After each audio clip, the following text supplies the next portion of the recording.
देशाचे उपराष्ट्रपती मी मानतो अजूनही उपराष्ट्रपती आहेत, कारण नवीन उपराष्ट्रपती नेमले आहेत. त्याच्यामुळे ते काळजीवाहू उपराष्ट्रपती असायला पाहिजे. कुठे आहेत?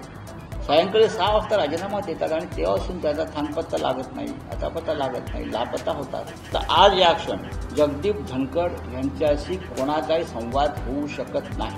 ते हाऊस अरेस्ट आहेत का? त्यांना कुठे बंदिवान करून ठेवलंय का? काय झालंय? या देशाचा नागरिक म्हणून, एक संसद सदस्य म्हणून आम्ही हे प्रश्न उपस्थित केले. आणि माजी उपराष्ट्रपती धनखड यांचा ठाव ठिकाणा काय या बाबतीतली विचारणा केलेली आहे.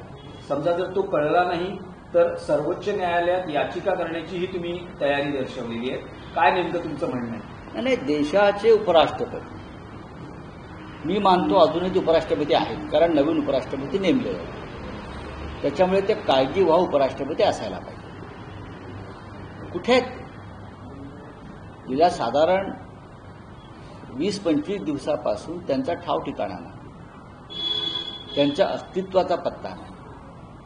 ते कुठे आहेत, त्यांचं काय झालं, त्यांची प्रकृती कशी आहे, याच्याविषयी या देशातल्या जनतेला आता चिंता लागून राहिली. ज्या पद्धतीनं ते अदृश्य झाले किंवा गायब झाले, ही सर्वच राजकीय कार्यकर्त्यांसाठी चिंतेची बाब आहे. या देशामध्ये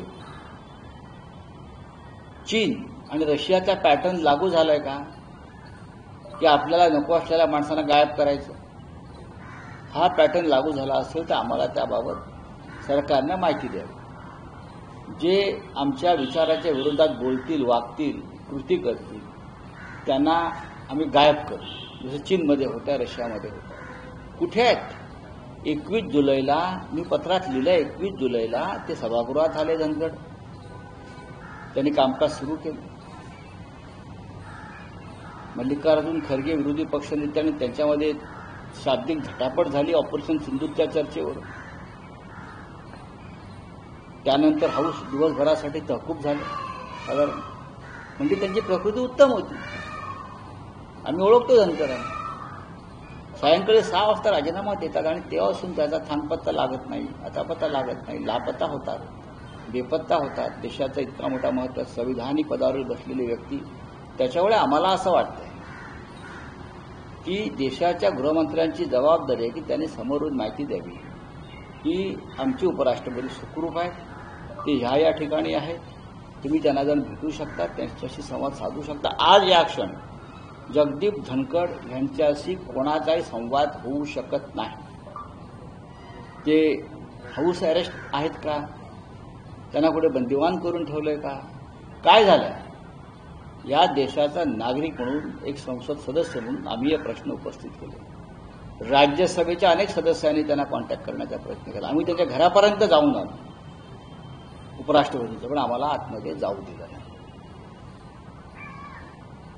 त्याच्यामुळे कपिल सिब्बल यांच्याशी आमची चर्चा झाली. कपिल सिब्बल यांनी हा प्रश्न उचलला. सुप्रीम कोर्टात जाऊन हरवलेल्या किंवा बेपत्ता व्यक्तींसंदर्भात एक हॅबियस कॉर्पस नावाचा एक अर्ज असतो की हे कुठे आहेत, तो हॅबियस कॉर्पस आम्हाला करावा लागेल. नाही, पण रावसाहेब, तुम्हाला काय वाटतं की असं का होतं आहे धनखडांच्या बाबतीत? असं काय त्यांच्याकडे आहे किंवा असं ते काय करत होते की ज्यामुळे आज जे आता हळूहळू तुमच्यापर्यंत माहिती येईल. धनखड यांना राजीनामा देण्यासाठी का जबरदस्ती करण्यात आली? अहो, आपली साधी नोकरी सोडताना माणूस 100 वेळा विचार करतो.